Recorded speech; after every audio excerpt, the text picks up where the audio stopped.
Hola a todos, mi nombre es María Virginia Pérez Espinosa, soy estudiante de séptimo semestre de Psicología en la Universidad de los Andes, en Mérida, Venezuela. Y a continuación voy a hablarles de las organizaciones que aprenden a aprender.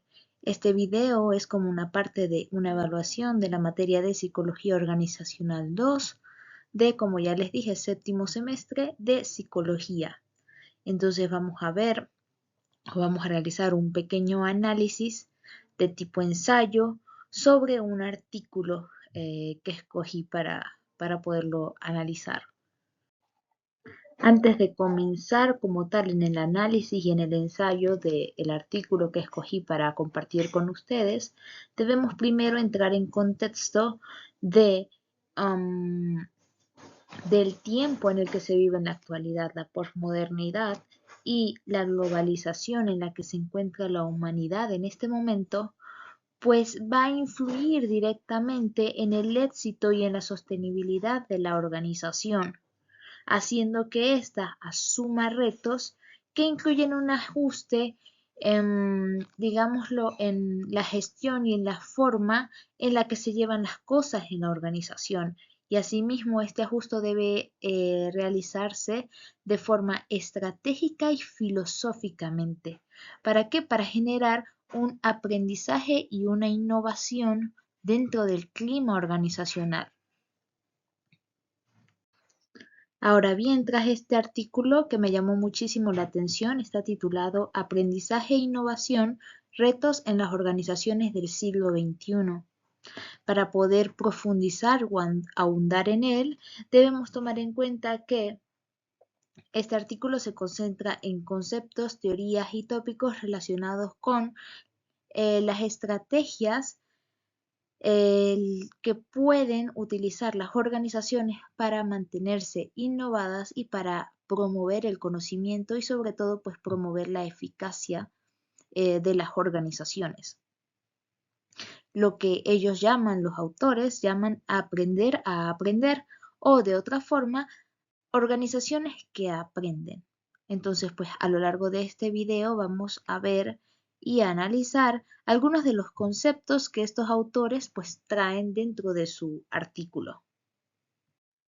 Entonces, como ya les mencioné, se pretende compartir y analizar las propuestas por Albites y Colinas 2020 en su artículo, pues ya mencionado. En la diapositiva anterior pues se los mencioné. Pero para ello debemos comprender que estos autores entienden a las organizaciones como partes de un ecosistema social y administrativo que engloban un todo, es decir, ellos son parte del ecosistema porque están en el ecosistema en sí. ¿Y qué busca o qué buscan las organizaciones? Pues generar un beneficio. Ellos buscan el beneficio de todos los involucrados. Teniendo esto en cuenta, pues podemos seguir adelante con más conceptos que ellos plantean. Vamos a verlos. Y ya que estamos mencionando que las organizaciones pues son todo un ecosistema, no podemos dejar de lado el concepto de stakeholders, que a palabras de Álvarez y Sachs, cito, son todos los interesados dentro de una organización. Es decir, que son todos aquellos que involucran de cierta manera a la organización. ¿Qué pasa con esto? Sash y Álvarez en 2023 en un artículo súper interesante que hicieron plantean que los stakeholders o los involucrados solamente logran sentirse identificados con la organización cuando saben que ésta genera un impacto en sus vidas o que ellos generan un impacto en la vida de la organización.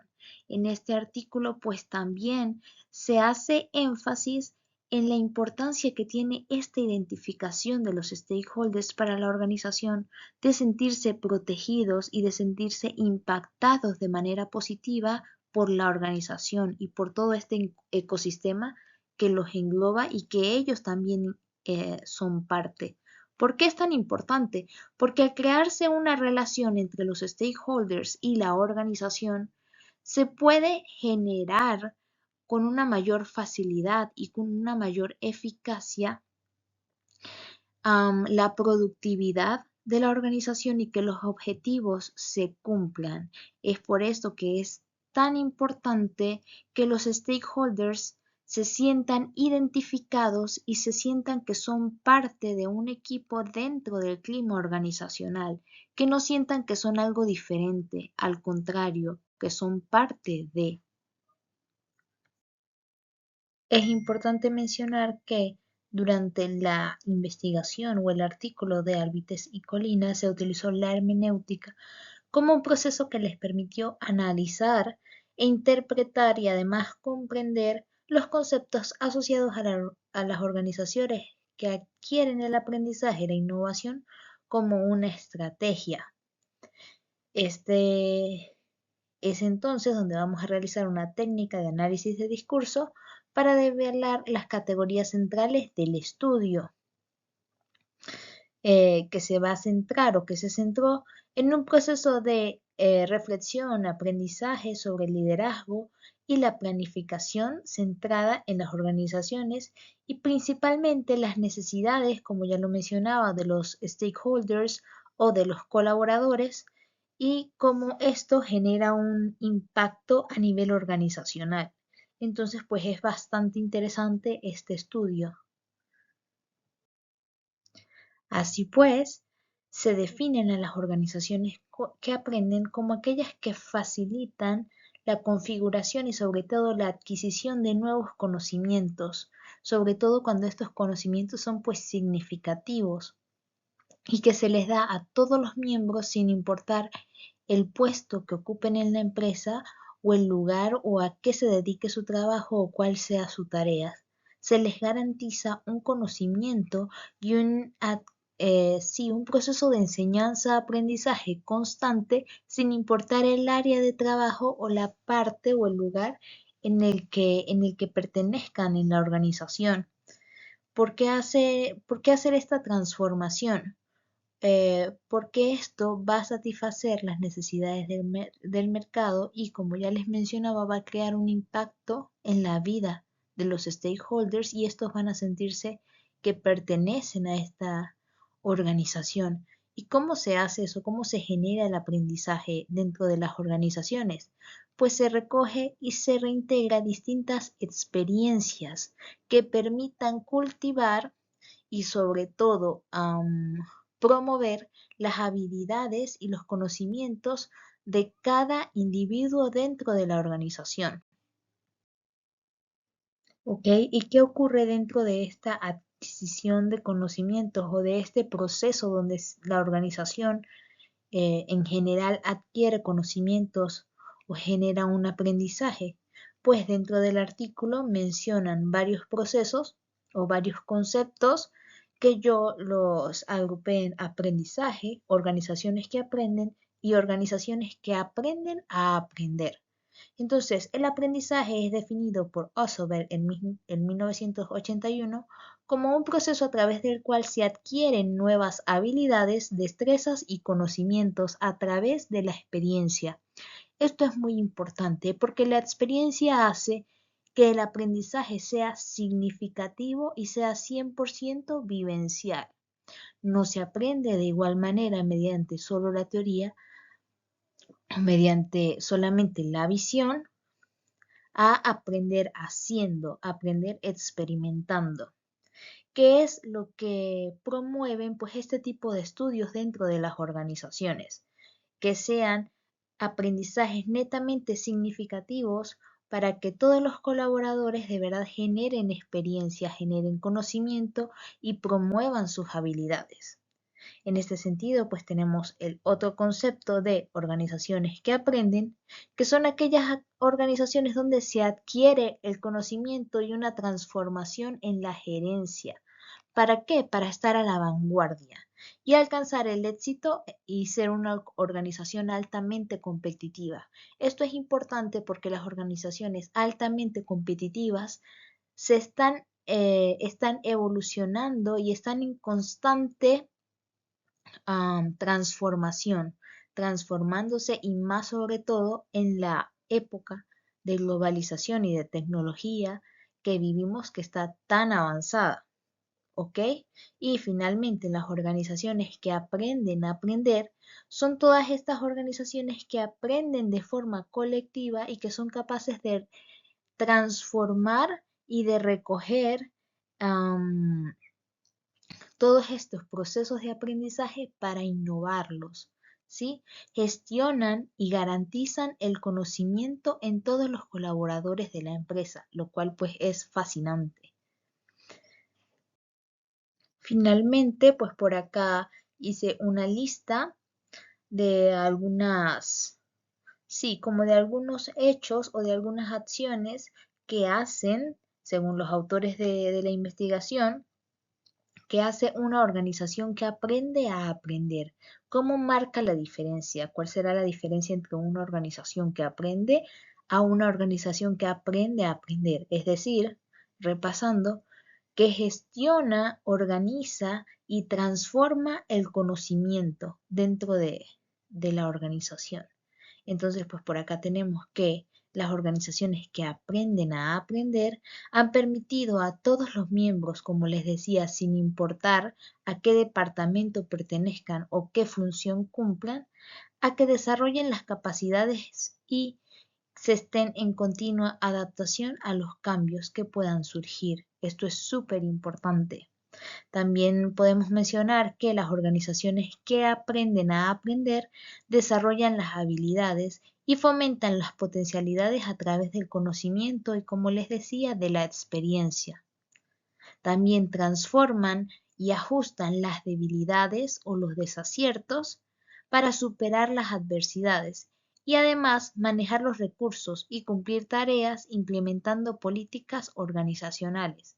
Esto es súper importante porque aprender a aprender conlleva poder no solo superar adversidades, sino aprender a gestionar los recursos que se tienen a la mano para poder superar estas adversidades y poder crear de una adversidad una oportunidad para la compañía. Es algo muy bonito porque se trata de transformación de experiencia y aparte de manejo de recursos. Entonces, pues es súper importante. Finalmente, pues tenemos que las organizaciones que aprenden a aprender aplican los objetivos y las técnicas innovadoras que puedan proporcionar soluciones innovadoras y grandes mejoras en términos de eficacia dentro de la organización. Es así que la eficacia es uno de los objetivos más importantes que tienen las organizaciones que aprenden a aprender. Sin embargo, pues la eficacia no es el objetivo principal. El objetivo principal es que los stakeholders se sientan parte de la organización, haciendo que el conocimiento que manejen los identifique. Ese es el objetivo principal de las organizaciones que aprenden a aprender. ¿Por qué? Porque todo este sentido de pertenencia va a generar que los organizadores pues se sientan bien en la empresa y que manejen el mismo objetivo y vayan a la misma dirección. Como les decía, pues el objetivo principal de las organizaciones que aprenden a aprender es generar un impacto positivo en la vida de todos los involucrados, sobre todo pues en los stakeholders. Acá traje una cita que dice: cuando una empresa ya está operando y llevando a cabo acciones que son más o menos coherentes con el objetivo del negocio, los grupos de interés pueden evaluar si se ven afectados o si afectan a la empresa. ¿Por qué? Porque teniendo objetivos y metas claras de lo que se quiere hacer, del proceso que se debe llevar como organización, de cuáles son los mecanismos que se necesitan, cuáles son los recursos que se tienen y a dónde se quiere ir con estos recursos, es donde los stakeholders o todos los involucrados puedan entender cuál es su papel en estas tareas, en este camino, en este proceso, en este macrosistema enorme y puedan decir: ok, esto impacta o no impacta a mi vida, o puedan decir: ok, yo impacto o no impacto en esta organización. ¿Qué tan importante soy yo para el macrosistema en el que convivo todos los días? porque esto es lo que pasa, que los stakeholders tienen un contacto directo y prácticamente permanente con la organización. Por eso es tan importante que se genere un impacto positivo en la vida de todos los involucrados, porque su vida está dentro de este macrosistema. Entonces, aprender a aprender es generar ese impacto positivo utilizando los recursos del conocimiento y del aprendizaje de la mejor manera. Para finalizar, traje una cita de Peter Drucker que dice: la mejor organización no asegura resultados, pero una estructura equivocada es garantía del fracaso. Así que para poder pues promover todo este conocimiento, todo este aprendizaje, para promover el impacto significativo en la vida de las personas o de los involucrados de una organización, pues se debe tener una estructura definida y sobre todo pues saber cuáles son los recursos que se tienen a la mano para garantizarle a las personas que están involucradas toda la experiencia que ellos puedan sacar de esta organización, que es lo más importante. Muchísimas gracias. Al finalizar en la próxima diapositiva encontrarán las referencias que utilicé pues para la realización del video. Muchísimas gracias por verme y espero que se encuentren muy bien.